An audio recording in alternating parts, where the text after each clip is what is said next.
بسم اللہ الرحمن الرحیم۔ زینب ٹی وی کی طرف سے میں آپ لوگوں کے ساتھ رسول اللہ صلی اللہ علیہ وآلہ وسلم کا بہت ہی پیارا فرمان شیئر کرنے جا رہی ہوں کہ جنت اور جہنم میں زیادہ لوگ کس وجہ سے جائیں گے۔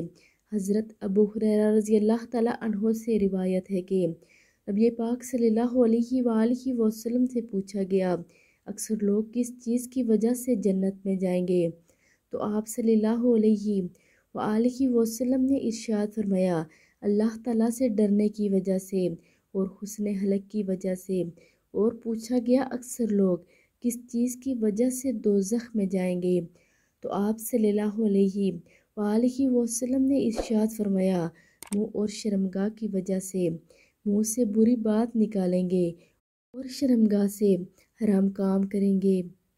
اس لیے ہم سب کو اللہ سے ڈرتے رہنا چاہیے اور ہر کسی سے حسن اخلاق کی وجہ سے پیش آنا چاہیے۔